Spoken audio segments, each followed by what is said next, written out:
All right. Just a few quick announcements before we get the webinar started today. And then I'll review the basic features of this Webex platform. Please note the session is being recorded and will be posted online at a later date, though the question and answer session will not be recorded. Poll questions will appear a few times and will be asked of you to participate and then summarized by me as the host. After the event is over, you'll be prompted to answer a few questions about your experience today. So just a quick overview of some of the key features of this Webex platform. All participants are muted to start, but you can control or change your audio options by using the icons at the bottom of your screen or the menu at the top of the page. You should see a File, Edit, View, Communicate section. If you experience any audio issues, the menu at the top of the page will allow you to kind of troubleshoot the connection or locate the call-in line. During the question and answer session at the end, please mute your line when you're not speaking to reduce background noise. And last but not least, turning on your video is optional, of course. We encourage the use of the chat feature. Please make sure that is turned on. As you can see, there is a chat bubble towards the bottom of your screen. You may have to click on the screen to get that menu to appear. So you can send chats to all participants, individuals, or just to the host and presenter. You'll see a group of buttons, again, at the bottom of your screen. Click on that chat icon at the bottom. The chat panel will appear in the bottom right corner of the Webex screen. By default, when sending a message, it will go to all participants. And you can then choose individual participants by selecting the drop-down labeled Send To and choosing the individual's name. Selecting an individual participant will start a private chat, which will not be seen by other participants, as this is just an option to ask questions of someone else or just the host. So moving on to our objectives today. The focus of this webinar is for how you, as the prime grantee, are preparing yourself and your subgrantees, if you have any, or will have any in the future, to accurately and properly collect and report OBC performance measures. The additions of subgrantees to any award is an opportunity not only to share the work, but really to enrich your own story. The objectives for this webinar are to discuss ways to best include your subgrantees in your performance management plan through setting expectations properly upfront.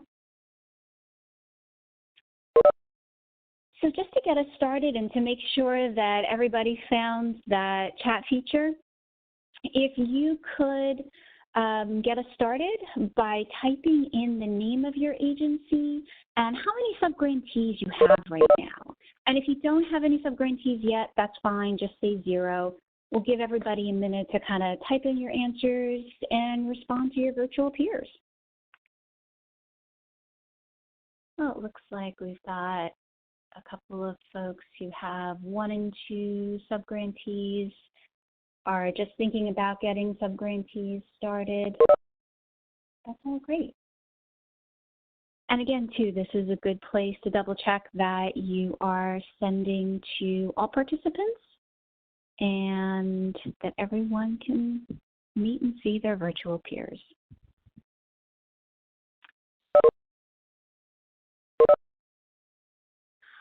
All right. So let's get started.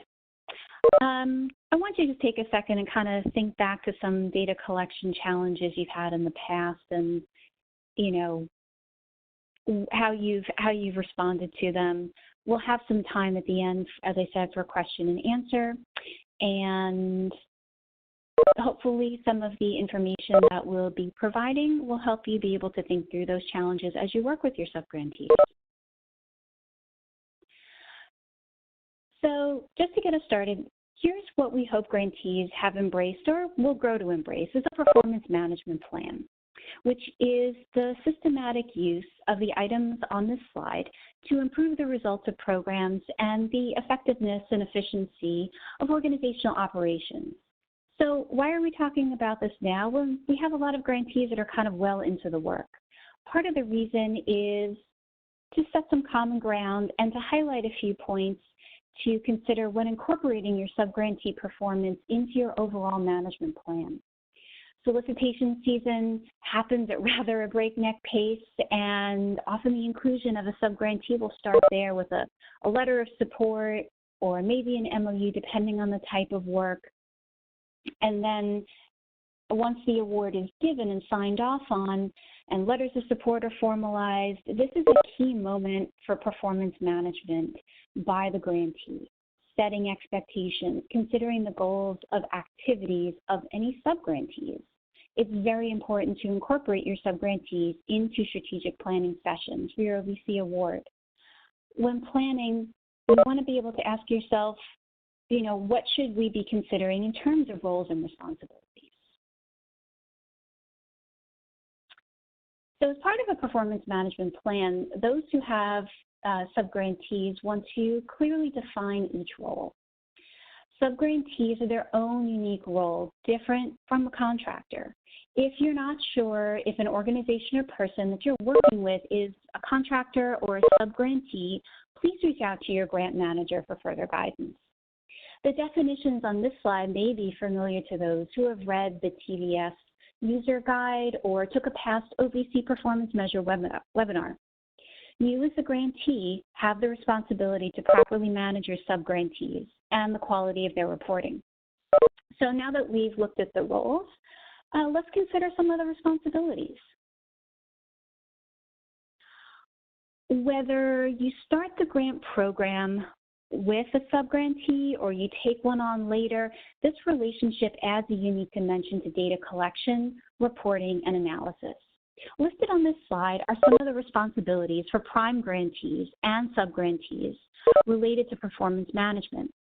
We realize the activities of your subgrantees will vary depending on the goals of your award and the reasons for collaboration. The key item is grantees must monitor what the subgrantees are doing and include reviewing all of their reports for reasonableness in a way that's kind of similar to how your grant managers monitor you as the prime grantee. The grantees can often use performance management plans to collaborate with subgrantees to identify areas for program improvement, such as increasing diversity of partnerships at the table or how best to increase TA that's offered, as well as identifying areas for internal improvement in both data collection processes. Subgrantee collaboration around data may include reporting performance data in accordance with an agreed upon timeline, which may be quarterly or semi-annually or monthly, depending on the program goals. So you can use their reporting, their subgrantee reporting proactively to look at requests for assistance, to address challenges, and develop evidence of progress that can be used to enhance overall victim support or even program sustainability. The goal here, again, is collaboration with your subgrantees. Do more than just pass along their reports to your grant manager. Now let's consider some places to start for collaboration. So a great place to start is setting expectations up front, not only for the subgrantee work, but for what, how, and where that work is formally reported to OVC. Subgrantees report the same measures as prime grantees, though sometimes the work may be a little different, and that's okay. Again, it's all about setting those expectations up front, agreeing on a plan for who will write about which of the program goals and objectives and challenges in those semi-annual narrative questions. This can be important so that there's not a panic at the formal reporting periods in July and January around who says what and where. As noted in the previous slide, subgrantees can report performance data to the grantee according to an agreed upon timeline, which may be monthly, quarterly, or semi-annually. The latter is the formal reporting time frame for subgrantees to send that fillable PDF to their prime grantee for review and uploading to GMS. So now that we've talked a little bit about this, roles and responsibilities, where to start with collaboration, let's consider some additional ideas. So we want to talk a little bit here about, a little further about what we mean by collaborating with your subgrantee. So as a grantee myself, I often viewed performance management and particularly reporting from the lens of that dreaded A word, audit. If my program was ever audited, could I explain our performance management process, which included subgrantees often, and show those steps in a logical way to a person, to an auditor that's not familiar with my program and my agency? Often auditors will just see those end results, which is the data in the PMT, and that gives them a lot of questions. So the steps that your agency takes, especially with a subgrantee, should really demonstrate the consistency and transparency in your data collection. In the next few slides, we'll break down the points that I have posted here on this slide, such as identifying the person responsible for collection, aggregation, and data entry, and knowing when internal systems should be updated, as well as any awareness around issues like PII, confidentiality, storage, or backup protocols. So as I've mentioned before, setting expectations and creating transparency around reporting is important, but what does that look like in real life? On this slide are some key questions to consider. We understand each organization and grantee will have their own preferred path to set up a subaward to accompany a subgrantee budget. Budgets can also, for example, be a good place to start if there's a budget narrative to add who is the reporting POC. In discussing work goals, grantees should include expectations on how key terms in the performance measures are defined for your program related to your specific award. For example, data gathering initiatives. Also, to avoid tension, consider setting up a conflict management plan so that you know upfront when you intend to review the subgrantee's data, their data collection plan, and how you're going to handle questions before those awards are sent to OVC. Another expectation to set up front is the amount of work and if the subgrantee has any concerns about collecting the required performance measures to show their work. Seek to understand your subgrantee's data collection system so there are no surprises in July or January, such as all of a sudden seeing NT for not tracked when you expected a subgrantee to report demographics for new victims, for example. So as part of creating transparency and potentially an audit trail, make sure to share the OVC resources, such as the Performance Measure Dictionary and Terminology resource, the TVS Award Performance Map. I know many of these resources are in the PMT, and a subgrantee may have had those resources from a prior award, but again, it's best not to assume. Transparency means sometimes asking those simple questions like, have you seen this user guide? Or when was the last time you had or viewed an OVC performance measure training? So consider what your training will look like with your subgrantee. Who's expected to be involved and when will the training occur? Will you refer subgrantees to the OVC performance measure recorded trainings and then have a one-on-one to review it all with the program leadership and those who are going to fill out the PDF? Consider including time to ensure that subgrantees have awareness around any issues with PII, express any concerns with confidentiality, data storage, and your backup protocols. Remember, a review by a grant manager or an auditor for you as the prime, you're responsible for your subgrantee activities. So again, the training, as previously mentioned, should include ensuring your subgrantees have the question banks and the shared measures that they're going to report on, and allow time to have them ask questions or talk through, for example, a mock report. So to say you, as my subgrantee, are assigned to perform X activity, which is considered a data gathering initiative and is reported in that question bank. So here's how I report, and here's how I define a data gathering initiative as completed. And set those expectations about what you expect them to see summarize, what you expect to have them summarize in the semi-annual narrative questions. For example, again, with a data gathering initiative, what was disseminated, what was created, or what is still in the process of being created. So the performance management plan created by a subgrantee is one of those key activities to ensure the program goals are met and reports are sent to you as the grantee in a timely manner and show what you're expecting. Considering many OVC grants track victim demographics, do you as the prime grantee know what your sub's internal tracking systems are like? Should they be updated? Are there any challenges for them to pull the data that you need if they're using a shared system? Confirm that the subgrantee can collect the performance data for the subaward activities separately from activities performed under other awards, potentially by other funding sources. Also key is to set up the timeline as to when performance data is due to you as the grantee. This may include, for example, collecting stories every quarter about the work that you did. For example, I always like to track one really cool technical assistance that was provided to someone in the community, or a story about how you increase the diversity of partnerships, or how or why the number of victims served increased.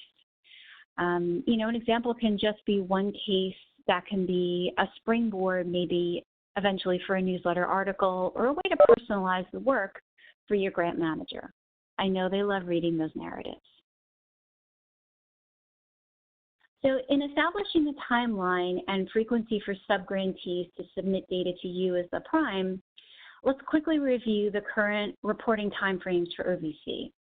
For example, if the semi-annual reports, which are due July 30th, when do you need the subgrantee to submit their reports to you in front of that deadline to ensure that you have time to review, send back any questions, maybe create any alterations to that PDF before it's uploaded into GMS? So that's that place again where you want to set those expectations around when you need to have that PDF and who's going to be sending it to you. So now that we've talked a little bit about our timelines and looked at the calendar, I want to talk about some options and some suggested expectations. And I want to hear that from you guys. So we've got a polling question that is up on the screen, and I'm going to open that for you all to answer. How often do your subgrantees report data to you? All right, I'm going to go ahead and close the poll. So it looks like we've got a good number of you that are having your subgrantees report quarterly, and some that are reporting monthly. Okay, good for you. And a few that have no subgrantees yet, well, that's good too. Hopefully you'll find the information that we're talking about today helpful as you do consider when they should be reporting. So, and before we move on, I do want to address this last slide here, kind of one final point. You know, conflict resolution, that can be a little bit of a messy topic, and it can bring up some tough questions that we really want to try to think about ahead of time, because it's those little things that can really sometimes put a damper on relationships and degrade the value of a collaboration. And, you know, so many of you on this call today are considering and are trauma-informed agencies. So, you know, let's think about having that conflict process ahead of time and think through this as care for yourself as well as your practitioners. And it's amazing how small conflicts, when left to fester, can really cause us stress and undermine those collaborative partners. So on this slide are some points to consider to think towards transparency and those questions that may not be so comfortable. But the point is to set expectations on what comes next. When you're hitting reply all on an email or you're including an executive director on an email, is this what someone on the other end is going to expect? Include a place in the timeline to review data on how you're going to deal with any sort of collection challenges that arise that may not have been there when the MOU was originally signed. And consider what are those next steps. Challenges might be seen only as they come up, like, for example, working with transient populations, changes to tracking systems, subgrantees that have multiple databases, or just finding participant reluctance to provide information. So, think about those things as you're moving forward. So now let's take a minute to review some subgrantee report examples, and we'll specifically be talking about the semiannual report. So before we get started, I'd like to ask again a quick poll question. So when you as the prime grantee get your subgrantee semiannual report, which one of these items do you read first? And again, I'm going to open the poll in a second. There is no really right answer, but it's definitely something interesting to consider. Even if you don't have subgrantees, how would you look at their semiannual reports when you do get them? What would be the most interesting piece to consider first? All right, well, thank you, everybody. So it looks like, kind of similar to many grant managers I've spoken with, that the narrative questions are the first place that many prime grantees will start when reading those subgrantee PDFs. Thank you. I always find that interesting to see what people are going to read first. Okay, so the performance measures for OVC are not changing. So ask yourself, how can I maximize what these performance measures show about not only my work, but my subgrantees' work? How can we together tell OVC a story of our community and the collaborative efforts of all the agencies and the partners that we work with? As we've heard from many of you at the help desk, there are activities that are related to your grant work that you're not always sure necessarily where to report, or when it comes to a subgrantee, how to include a lot of that data in what you're reporting. So, as we've covered in this webinar and others, we have the semiannual report, which really allows everybody to take advantage of that narrative section to really be able to talk about the details of the objectives. But if you have subgrantees, this report does take on new meaning, and yes, some additional work for you to review their stories with a critical eye and read them towards thinking about the work that was agreed upon and how a subgrantee affected the overall work of the program. For example, did they increase, partnerships over the last 6 months? Or maybe they didn't, and that was part of what you were expecting them to do. So kind of, again, take a step back and ask yourself, is this reasonable? How did the subgrantee participate? So grant managers are very familiar with the goals of the award from writing the solicitations, and this is an opportunity for you to show what the work really looks like on the ground and how this collaboration with your subgrantee can build towards sustainability of the program. So think about using those narrative questions to, to kind of guide the story that you're telling. You don't always necessarily have to rehash all the objectives, but, really pull out those key aspects of the work. And these are some questions here to consider when you're reading your subgrantee semiannual report. So I've spoken a bit today about what to consider with performance management of a subgrantee. So now let's take a look at some real-life examples for you to consider when you're looking at your subgrantee data with that critical eye. in the different sections that they report on. So here we see a question from question bank 4 on data gathering. So primarily I chose to highlight this if the data report, to make you think about, is the data reported what you expected to see? Again, that question, is this what I expected? Is this reasonable for a 6-month period? And over time, it's kind of considering, more than what was set in the baseline. Are they really working towards that goal? So you may want to, use this as a comparison point and pull any prior semi-annual reports from your subgrantees. So look at the baseline, look at what they've reported. Is this exceeding or far exceeding what they said they were originally going to do? And that's a good place to ask why. What was counted as the baseline? And is this a good story to tell the semi-annual about why you've gone so far above that, or why your subgrantee has gone so far above that? Data gathering initiatives can take time to be considered complete, and the number reported can sometimes feel low, but there's a lot of work that goes into just one initiative.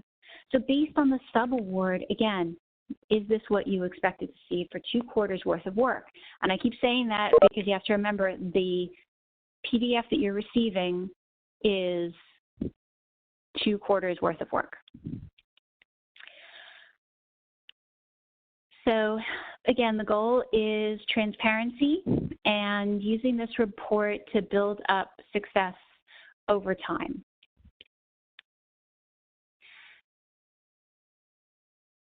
All right, so here's another example from question bank 7 of key items for a grantee to review. So in this case, we see that we're looking at a grantee semi-annual PDF, which is in that orange box. And it's showing an increase in the victims served from the first quarter to the second quarter. But as the graphic on the bottom of the screen shows, that increase isn't going to show up on the subgrantee version of the semi-annual report. So let's say this was your subgrantee that reported serving 59 total new individuals and 26 new individuals during the reporting period. So this does highlight that they're continuing to provide services to existing clients while also serving new clients.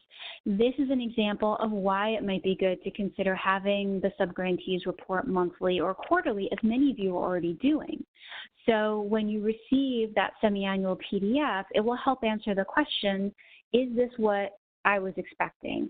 Or again, is this reasonable considering the work activities that are part of the subaward?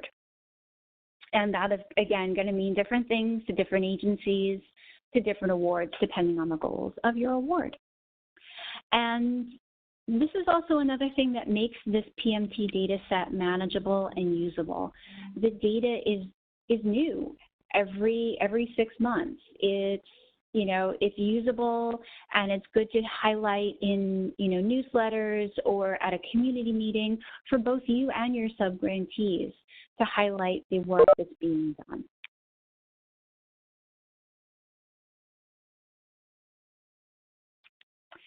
All right, so thinking about questions and items from the last slide, let's look at another example from question bank 7. So shown here is an important point to verify and ask, why, for example, is a subgrantee reporting this? They're showing that they cannot track new individuals, but then they're showing that they have new individuals that came in. So they reported, for example, in the previous slide, 59 new individuals served or 4 individuals served. Is this a potential discrepancy, or is it a mistake? This is where that timeline piece kicks in. Again, for you to be able to send this report back to a subgrantee and say, is this a typo? Do you have time to get it corrected and sent back? So again, the easy answer may be it's a fillable PDF. Just go ahead and correct it and move on. But again, for audit purposes, for transparency's sake, it's always best that grantees and subgrantees have the exact same report on file and the exact same definitions of new and not tracked. This could be, this may be a change that could be due to a new reporting POC, which might even mean that some follow-up training is needed for that subgrantee. Simple items like this can often cause conflict, so you just want to make sure that you've got that time and that space to be able to get something corrected. So later on in question bank 7, subgrantees are asked to report on victimization types. So when looking at reporting on victim services, remember that this is not a one-to-one ratio. In this example, the victimizations reported are a good example for how you can ensure accurate reporting by verifying the total number of victimizations, which should be greater than or equal to total individuals plus anonymous contacts who were served. So we can see evidence also in this question of polyvictimization. And if you pulled up a semi-annual report and compared it side by side in the way yours as the grantee semi-annual reports are viewed, is there a story here? Is there additional work or tasking around specifically, say, for example, working with children? If you were looking at a July and a January report from a subgrantee, and these were the numbers that they reported, does it, do these numbers make sense to you? Or, is there a reason that there's a high number of adult physical assaults and a low number of child physical abuse or child sexual abuse and bullying if the subgrantee was tasked specifically to work with children? So again, is this a potential issue with their case tracking system, tracking primary and secondary victims? This is another point of potential conflict resolution, and what's the path to go back and revisit a definition or a list of who's included in service? What may have seemed obvious at the start of a program may change as your subgrantee engages with the community. So in this example, we see question bank 1, training performance measures. So again, is this increase or the number of trainings scheduled and conducted that could be reported here what you expect to see? Does the number of participants that are reported in this report make sense given the number of trainings? These are all just examples of questions to be asking yourself as you're reviewing your subgrantee report. So for example, if your subgrantee reported 50 participants and provided feedback surveys, but then left the questions about actual feedback blank, do you have a place in your timeline to be able to go back and talk about that discrepancy before the report is due to OVC? So here we see question bank 3 for technology developments.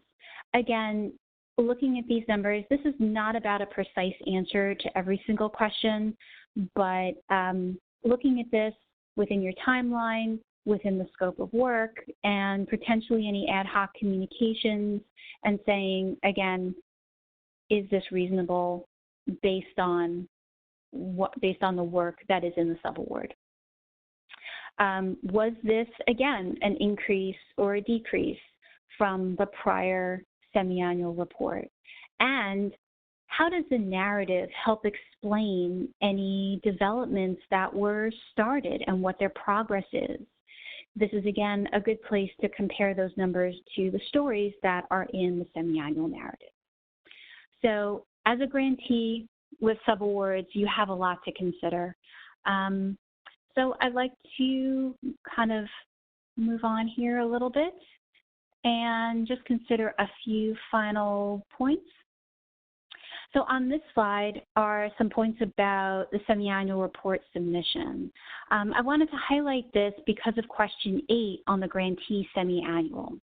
This can be a little tricky because the semi-annual asks you as the prime to name and discuss any subgrantees, but you also have to collect the same reports from those subs, which are then uploaded, of course, into GMS.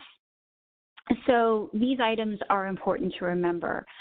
Quarterly reporting in the PMT is just based on your activities as the prime grantee.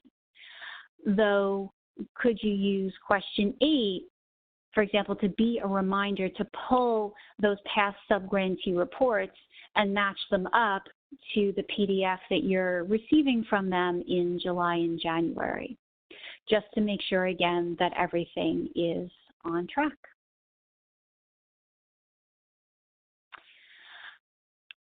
So, as we are wrapping up, I had wanted to just offer some of our resources and our help desk that is available.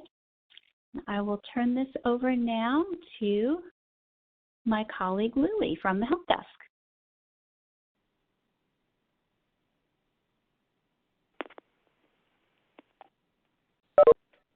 Thank you, Erin, for that warm intro. We believe that it's imperative for you all to know that you have the creativity to find ways to use the OVC performance measures to be more data-driven and to tell your unique story. The OVC performance management team is here to help with a suite of resources. Please contact the help desk to receive assistance with data entry or questions about specific measures. We can accommodate TA calls outside normal business hours for our grantees in other time zones. If you are experiencing staff turnover, particularly with your data collection, POCs, then ask about scheduling a welcome to a OVC performance management session. I can help answer one-off questions or even schedule an individual technical assistance session via conference call or Webex. So we can do a screen share, review, and accounts. Sessions may also involve a system expert or data analyst if necessary. For example, want to create a program pitch for volunteers to use in your community or to create consistency on messaging? We can be your sounding board for that. Please contact your help desk to schedule your call. Note appointments available outside normal business hours for grantees in Western time zones. And with that, I will post our contact information on the next slide. On the screen now is the Performance Management Help Desk contact information.